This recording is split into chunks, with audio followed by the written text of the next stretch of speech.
Assalamualaikum warahmatullahi wabarakatuh. Perkenalkan, nama saya Faizatul Badriah dengan NIM terakhir 490. Di sini saya akan menjelaskan tentang asam amino dan juga protein. Langsung saja, kita bahas asam amino terlebih dahulu. Asam amino adalah senyawa organik yang mengandung gugus amino NH2, sebuah gugus asam karboksilat COOH, dan salah satu gugus lainnya, terutama dari kelompok 20 senyawa yang memiliki rumus dasar NH2 CHRCOOH. Asam amino termasuk golongan senyawa yang paling banyak dipelajari karena salah satu fungsinya sangat penting dalam organisme, yaitu sebagai penyusun protein oleh ikatan peptida. Struktur asam amino secara umum adalah satu atom C yang mengikat 4 gugus. Yang pertama ada gugus amina NH2, gugus karboksil COOH, atom hidrogen atau H, dan juga satu gugus sisa yaitu R dari residu, atau disebut juga gugus atau rantai samping yang membedakan satu asam amino dengan asam amino lainnya. Atom C pusat tersebut dinamai atom C alfa sesuai dengan penamaan senyawa bergugus karboksil, yaitu atom C yang berikatan langsung dengan gugus karboksil. Oleh karena itu, gugus amina ini juga terikat pada atom C alfa. Senyawa tersebut merupakan asam alfa amino. Macam-macam asam amino. Asam amino pada umumnya mempunyai satu gugus karboksilat dan satu gugus amina. Namun demikian ada beberapa asam amino yang mempunyai dua gugus karboksilat, yaitu asam aspartat dan juga glutamat. Dan ada yang mempunyai dua gugus amino seperti lisina, arginina, dan histidina. Asam amino dapat dikelompokkan sebagai asam amino alifatik, asam amino aromatik, heteroasam amino, dan lain-lain. Asam amino alifatik. Asam amino ini hanya mempunyai satu gugus karboksilat dan satu gugus amino dan biasa disebut amino netral. Yang pertama ada amino netral. Asam amino yang memiliki jumlah gugus amino NH2 dan gugus karboksil COOH yang sama, sehingga bersifat netral, tidak bermuatan atau pH isoelektriknya sekitar 6-7.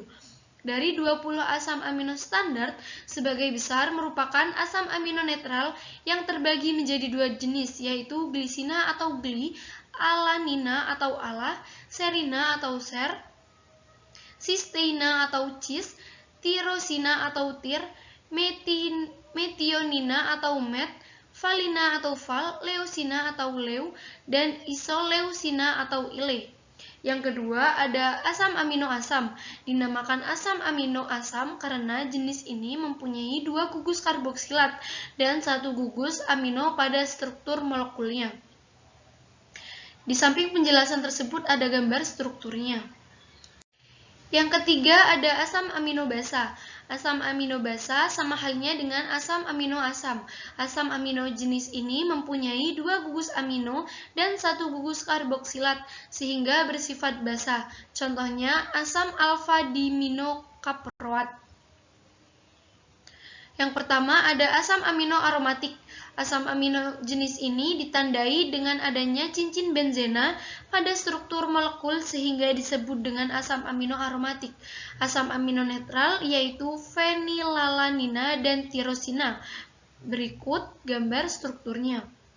Yang selanjutnya ada heteroasam amino, pertukaran transporter seluler yang menukar satu jenis asam amino dengan asam amino yang berbeda, dan struktur protein yang dibangun oleh subunit asam amino dengan jenis yang tidak sama. Yang selanjutnya kita akan membahas tentang protein. Protein berasal dari bahasa Yunani, yaitu protos yang memiliki makna paling utama dari Rismayanti 2015. Protein merupakan salah satu kelompok dari bahan makronutrien atau nutrisi yang dibutuhkan dalam jumlah banyak. Tidak seperti bahan makronutrien lain, misalnya karbohidrat, lemak, protein memiliki peran lebih penting dalam pembentukan biomolekul daripada sumber energi atau penyusun bentuk tubuh dari Rismayanti 2015. Protein dapat dibagi dalam dua kelas besar, yaitu fibrous protein atau protein serabut yang tidak larut dalam air, dan globular protein atau protein terbentuk bundar yang larut air, asam, basa, atau garam. Karena besarnya ukuran molekul protein, biasanya larutan protein berbentuk koloid. Perbedaan kelarutan di antara kedua jenis tersebut disebabkan oleh bentuk molekul yang ditunjukkan secara umum dari namanya. Molekul fibrous protein atau protein serat biasanya panjang seperti benang dan merentang satu dengan lainnya, membentuk fiber atau serat atau serabut. Molekul ini membentuk banyak ikatan hidrogen sehingga menghasilkan gaya intermolekul yang sangat kuat. Yang selanjutnya ada uji reaksi yang meliputi asam amino dan juga protein. Yang pertama ada uji Biuret. Uji ini digunakan untuk melacak adanya ikatan peptida ketika diperlakukan dengan larutan tembaga sulfat dengan adanya alkali, NaOH atau KOH. Protein bereaksi dengan ion tembaga 2 untuk membentuk kompleks berwarna ungu yang disebut dengan Biuret. Yang selanjutnya ada uji santoprotein, merupakan uji identifikasi protein dan memberikan hasil positif dengan protein yang mengandung asam amino pembawa gugus aromatik. Ketika protein diperlakukan dengan asam nitrat pekat, panas, zat berwarna kuning terbentuk. Warna kuning disebabkan oleh asam santoproteat yang dibentuk oleh nitrasi asam amino tertentu yang ada dalam protein seperti tirosin dan triptofan. Yang selanjutnya ada uji ninhidrin.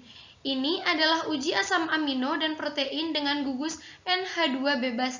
Ketika gugus NH2 tersebut bereaksi dengan ninhidrin, terbentuklah kompleks berwarna biru yang intens.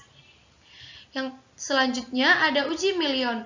Reagen Million adalah reaksi yang digunakan untuk mendeteksi keberadaan protein terlarut. Beberapa tetes reagen ini ditambahkan ke dalam larutan uji dan dipanaskan dengan perlahan. Terbentuknya endapan coklat kemerahan menunjukkan adanya tirosin dalam protein. Uji protein ini dikembangkan oleh kimiawi Prancis Auguste Nicolas Eugène Millon pada tahun 1812 sampai 1867. Reagen Million dibuat dengan melarutkan logam merkuri dalam asam nitrit lalu diencerkan dengan air.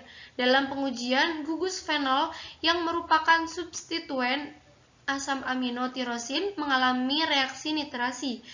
Dan hasil reaksi tersebut kemudian bereaksi dengan ion Hg1 dan juga atau Hg2 dan menghasilkan senyawa kompleks berbentuk endapan berwarna merah. Uji Million tidak spesifik untuk identifikasi protein, karena hasil positif juga ditunjukkan oleh senyawa lain yang mengandung gugus fenol. Oleh karena itu, uji Biuret atau uji ninhidrin harus disertakan untuk memastikan keberadaan protein. Berikut ada daftar pustaka yang sudah saya cantumkan. Dan terima kasih atas perhatiannya. Mohon maaf apabila ada salah kata dari saya pribadi. Saya akhiri presentasi ini. Assalamualaikum warahmatullahi wabarakatuh.